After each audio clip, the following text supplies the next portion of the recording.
Hello everyone and welcome to Fableheim and a patch notes video. I do not remember the last time I did one of these, but I thought that one of my favorite games of 2022 deserved it. And that is of course Symphony of War. I thoroughly enjoyed it and I even thought about playing through it again, but I thought I'd wait for an update, and such an update has arrived.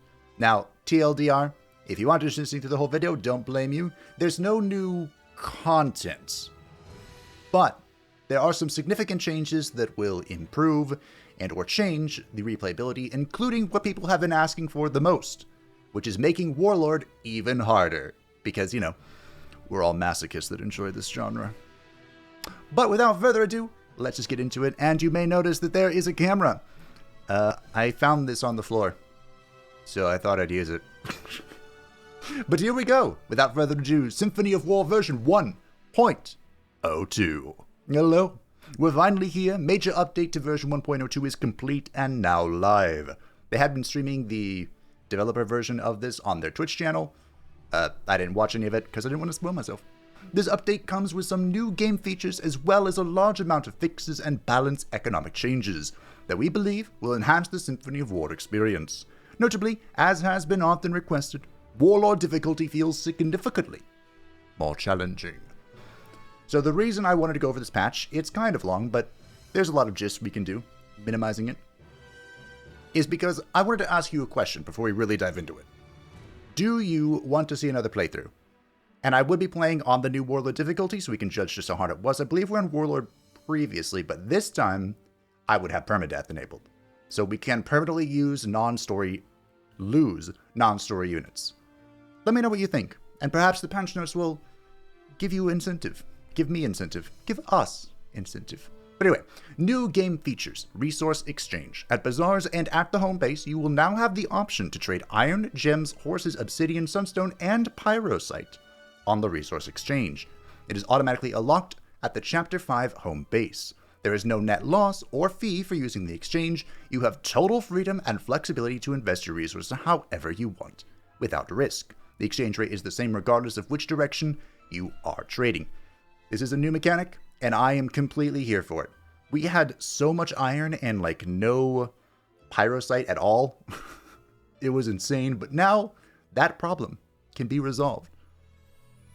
The fire and hire merc to gain resources meta was never intended as a primary source of upgrade materials. Now, new mercenaries will no longer come with resources, but rather there will be no resource cost for the class they start as. This is exactly how the new apprentice conscripts work, in that they don't cost gems.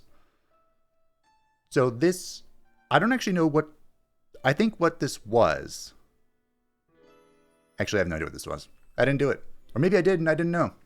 Anyway, unintended thing got fixed. Great. You can also exchange arena tokens for other tiers of arena tokens. This is amazing, especially if you're trying to farm up to make the greatest army in the world for the final boss. You know, because why not? There are some graphical changes. These aren't too important, but hey, replacing legacy text with proper text strings to both clean and align certain pieces of in-game text, but also to prepare the game for its full translation. They have a lot of translations planned, so I can see why they did it. They modified some things for Chapter 7. Pictures and text have been placed with dynamic text, added color and contrast to the bazaar map. Beautiful. Fixed the background associated with heat wave, weather plus desert tile. This is going to be more important in the future. They've talked about how they really want weather and affinities to make more of an impact. So I imagine this is, setting the foundation. Zenita's mage graphic has been updated. Critical hit number pop-ups have been slightly increased in size and displayed in yellow. Aha. It always feels good when you get a big number, so making that feel better is great. Glancing blows have been slightly decreased in size. Oh. Barnabas now has a unique battle sprite. The Giga Chat himself. I love Barnabas. He had just like the generic knight battle sprite before, so good. He deserves it. Increased visibility of full Nephilim powers in the HUD, the thing on the top right, which is amazing. They are amazing, I should say. For music, they changed the Alex theme. Alex is, of course, Diana's little son. Adjusted the sound effect for loading a save to be more pleasant. Good. I don't remember what it was, but hey. The UI. A lot of this is very useful. You can now rename individual units. Yes! I asked for this. Do so by going to the use item and using a rename scroll on the unit. I get really attached to specific units, especially units that you can evolve. and then like turn gold. So this makes me very happy. I asked for it. I asked for it in Aria. Still can't do it in Aria, by the way. Pretty much every game I play, I want to rename stuff. You now have the option to display ambush terrain in the tactical map, which displays both which terrain is ambush terrain and which tiles are adjacent to those tiles and thus also subject to ambush attacks. I didn't make great use of ambush, and it's mostly because I was unsure half the time. Now I will no longer be. Speaking of which, you will now see which tiles, if moved into, constitute a charge attack by your melee cavalry with a different colored movement tile. Great! Although charge was much easier to figure out. You can now adjust the volume of voice SFX, thank you. All unique mercenaries now display in orange text to delineate their status as a unique mercenary, rather than their power or rarity. I love acquiring unique mercenaries. I love playing Pokemon. So, we'll keep looking for them. And now they're just easier to find. Tutorial entries have been added for several unique classes, okay? Using multiple codexes, stat up items, trait books, and affinity scrolls now much faster as animation lock has been removed, allowing the player to spam these, which I did a lot. Mostly on Beatrix. Great. Skip button has been added to the ending cutscenes and ending credits. I probably will never press that button, but hey, for those who want to. General changes and fixes. The protagonist now properly displays graphic based on gender selection during the ending credits. Good change. I believe the female was the base version, like the default version. So if you played as a male, sometimes we saw the fair lady. I believe that I can remember that happening once during a particular scene with guns. Narima now gains maxed sword fighter CP on legacy saves, where she started as an archer to facilitate transition. Good. Narima's gilded class graphic now has more gold trim. She had like a gold sword or something, I think. Good change. Chapters 14 and 15 now offer a deploy phase. Okay. Trait list has been greatly improved, updated, and reinstated back into the tutorial list. Does this mean just the list itself has been improved, so it makes more sense? Good. Impassable wall tiles in Chapter 27 have been fixed. I don't remember Chapter 27.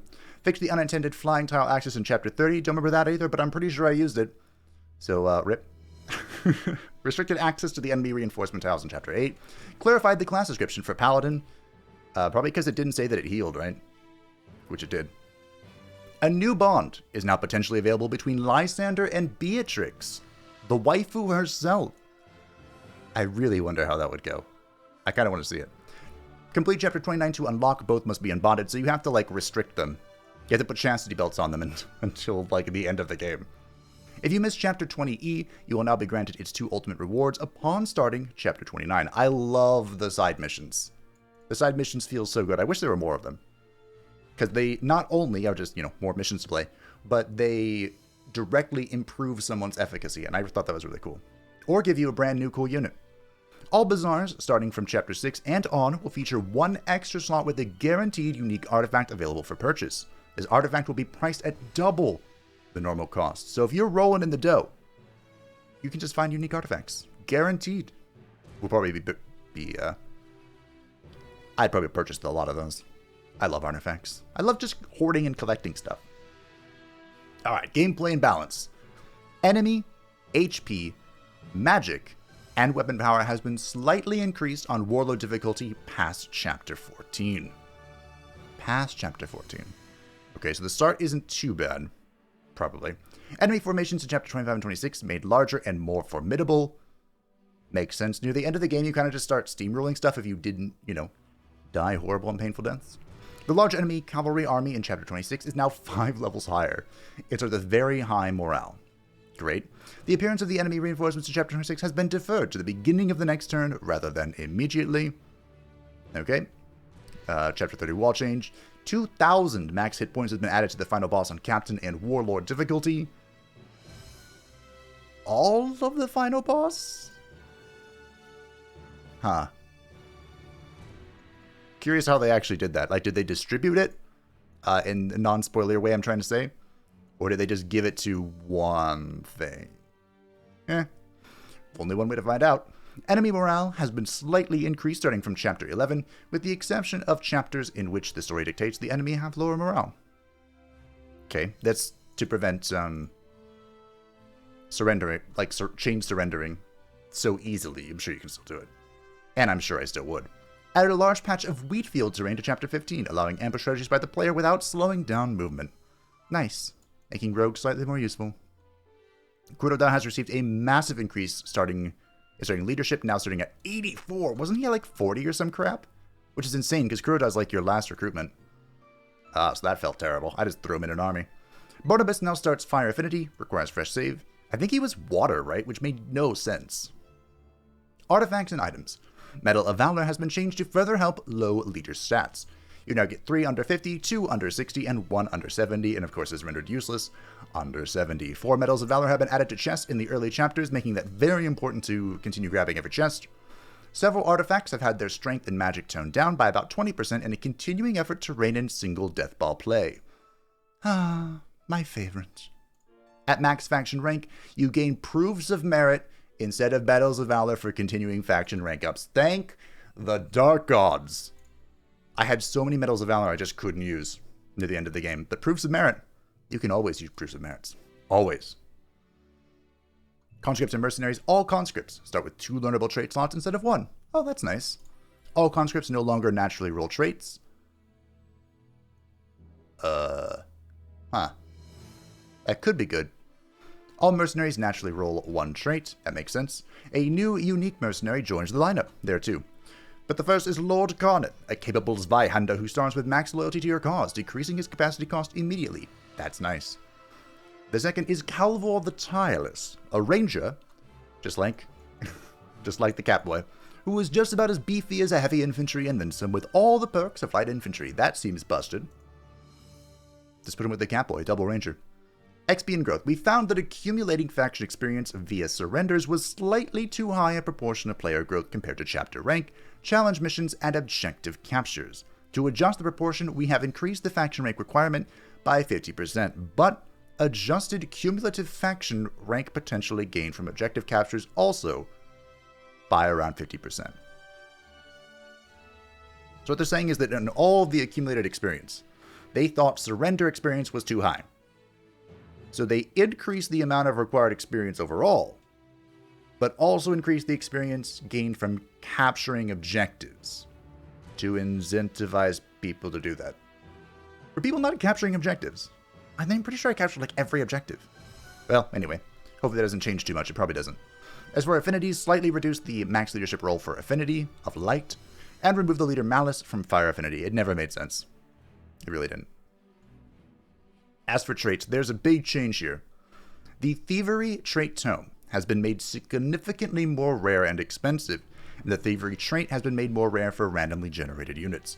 To make up for this, the Rogue and Assassin class all now possess the Thievery trait. Putting Thievery on a Cav unit was the fastest way to just make loads of gold.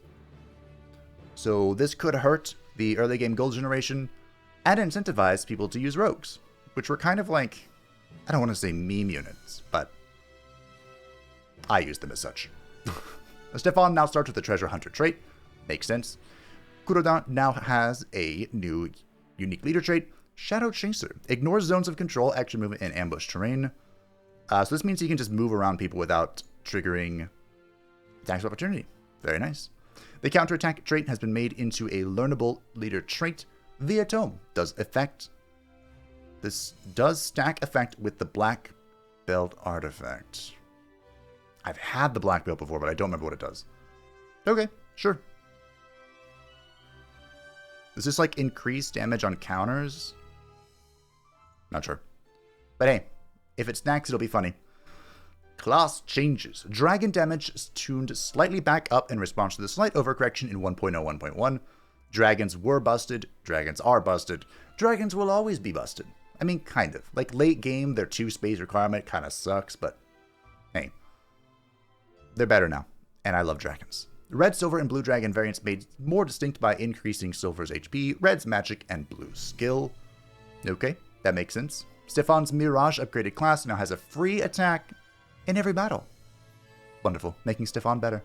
Skirmisher and Ranger classes now have a 35% damage bonus when attacking firearms. Huh. That's really good. Firearms become a major pain in the butt. So any way you can counter them become very helpful. Could incentivize just sneaking a ranger into a random team. Armor growth for all heavy classes increased from about 0.8 per level to 1 per level. That adds up. Don't think that 0.2 is insignificant. Armor growth for all dragon classes increased significantly. Good. Dragons were too squish. I mean, you relied on their giant health pool, right? Weather no longer prevents gunner, dragoon, or siege cannon classes from firing. Nice. This malice has been changed to a flat minus 50% damage modifier and is active during rain, snow, blizzard, and storm weather. This is still offset by the breach loading rifle tech. Good. So you aren't ridiculously punished for not rushing this tech, which you still might want to. Probably depends on what you're looking for. Militia can now class change into archers. Cool. Crossbowman class now has the same strength modifier as archers, allowing the promotion to Warbow option regardless of which base class. The base class into promotions was very important, and I didn't realize it until very late in the game. So this is a good change. Paladins now require 5 additional strength to promote. Okay. Sorceress damage increased slightly. Beautiful. I love the Snark. And to make them actually useful early on, the Siren damage has been increased significantly. Beautiful. Alright, as for others, shadow terrain has been added to most indoor maps. This terrain acts as ambush terrain, as though it were woods or swamp, but otherwise is identical to normal indoor terrain. This gives light squads an additional role in indoor maps. This is good. This is fantastic. Because normally in indoor maps, you kind of just wanted a thick team to push forward, and then anything to follow them up. And that was your strategy. That was it. And it worked. Several tanks have been made standard to all enemies on all chapters.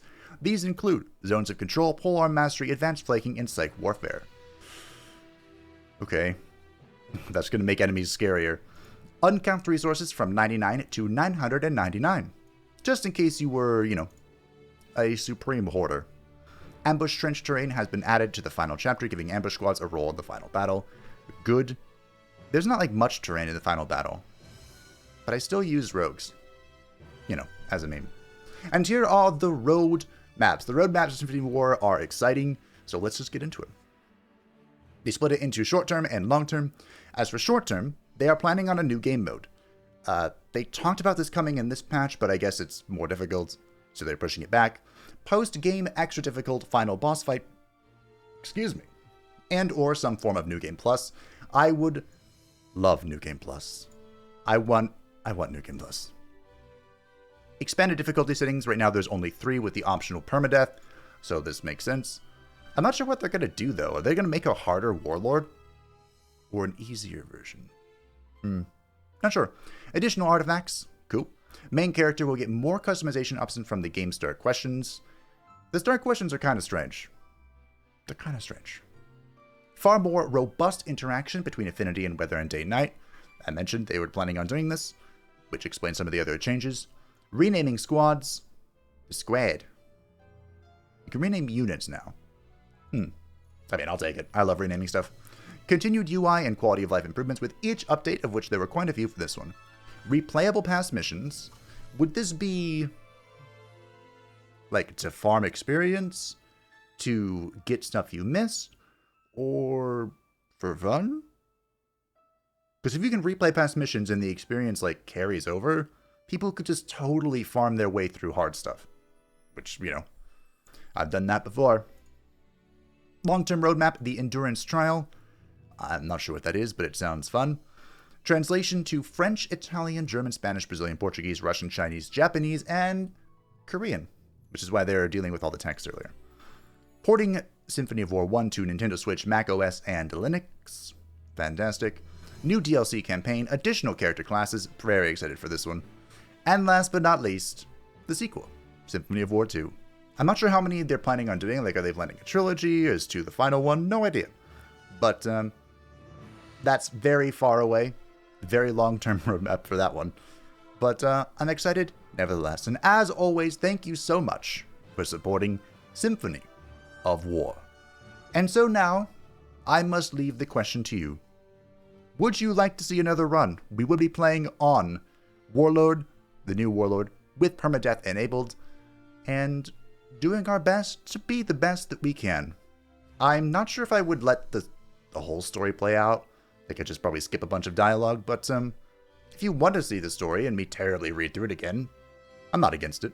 But otherwise, I'm planning on doing what I did with Aria, where I just kind of like skipped the dialogue and abbreviated what happened, assuming I remember now. But anyway, thank you for watching this very rare patch note video. I hope that you enjoyed. Thank you to the patrons and channel members who continue to support the channel. I greatly appreciate you. And if anyone would like to stay updated with what's happening on the channel, including the potential next Symphony of War playthrough, feel free to join the Discord in the description down below, where you can also find these patch notes for you to read for yourself. Thank you for watching, and I'll see you next time. Bye!